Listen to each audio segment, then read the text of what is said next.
أيها الإخوة المؤمنون،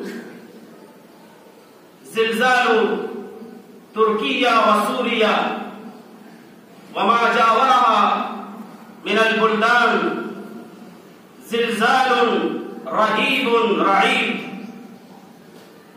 زلزال زلزل الناس كافة، زلزال زلزل النفوس والقلوب، زلزال زلزل المباني والقصور الناطحات للسحاب، وقد ارتفعت حصيلة القتلى إلى 20,000 وما زاد على ذلك، من بين شيخ وعجوز وشاب وطفل ورضيع وفطيم وصغير وكبير. فقد ذهب الناس نحو هذا الزلزال مذاهب شتى،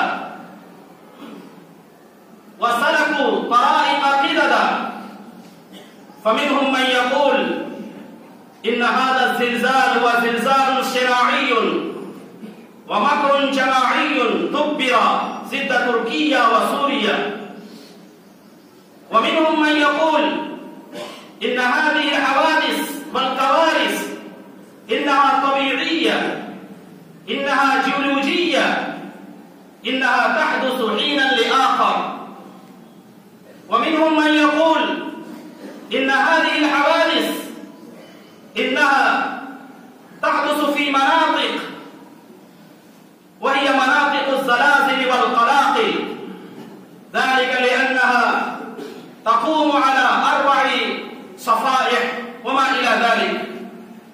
لكن الواقع أن هذه الزلازل إنها منبهات وموقظات للإنسان من الغفلة، وإنها العذاب الأدنى دون العذاب الأكبر.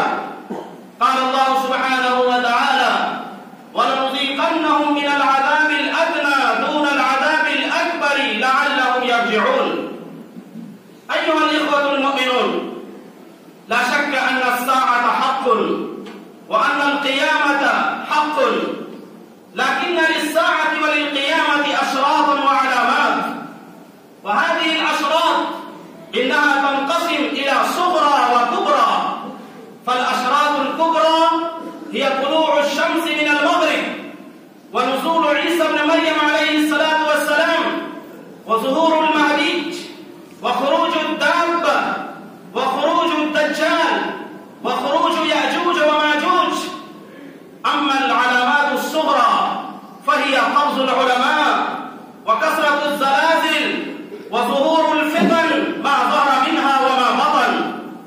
فالزلازل جند من جنود الله عز وجل، الزلازل غضب إلهي من الله عز وجل، الزلازل عقوبة ربانية للطغاة المفسدين.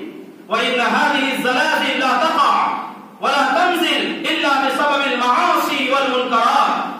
وقد روى الإمام الترمذي في سننه عن أبي هريرة رضي الله عنه قال: قال رسول الله صلى الله عليه وآله وسلم: إذا اتخذ الفيء دولا، وإذا اتخذت الأمانة مغنما، وكذلك الزكاة مغرما، وأطاع الرجل امرأته، وعق أمه، وأدنى صديقه، وأبعد أباه، وشربت الخمور، وظهرت القينات والمعازف، ولعن آخر هذه الأمة أولها، فليرتقبوا بعد ذلك ريحا حمراء وزلزلة وخسفا وقذفا وآيات تتتابع كنظام بال قضي سلكه فتتابع.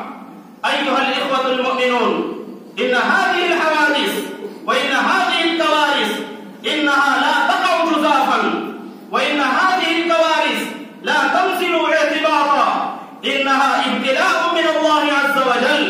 قد يبتلي الله عز وجل الإنسان بالخير بالخير، وقد يبتلي الله عز وجل الإنسان بالشر، لكن المؤمنين أكثر الناس بلاء من الكافرين الفاسقين المجرمين.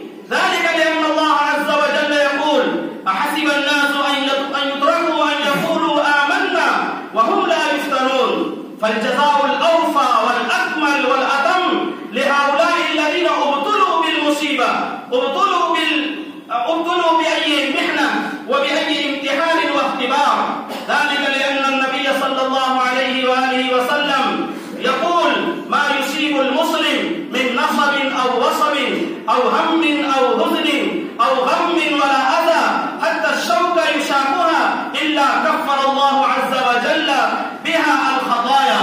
فالذين ماتوا والذين ذهبوا ضحية هذا الزلزال كلهم شهداء عند الله عز وجل، لأن النبي صلى الله عليه وسلم قال: المبطون شهيد والمطعون شهيد والغريق شهيد والحريق شهيد والسل شهيد والمندوب شهيد والمجاهد في سبيل الله شهيد.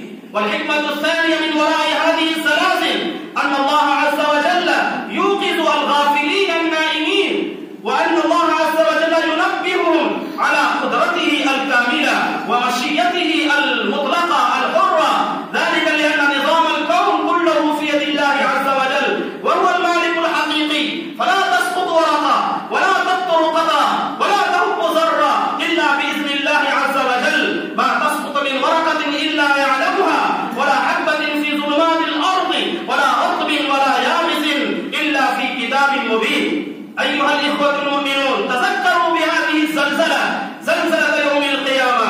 إن زلزلة يوم القيامة شيء غريب، شيء عظيم. ذلك لأن الله عز وجل يقول: إذا رجت الأرض رجا وبست الجبال بسا فكانت هباء منبثا. وقال تعالى: وحملت الأرض والجبال فدكتا دكة واحدة فيومئذ وقعت الواقعة. أراد الله سبحانه وتعالى أن يذكرنا بهذه الآيات القيامة والآخرة. ذلك لأن عقيدة الآخرة إذا استحضر الناس، إذا وضعوا نصب أعينهم لحلت المشاكل، وعاش الناس سعداء مطمئنين فرحين مستبشرين بما آتاهم الله عز وجل.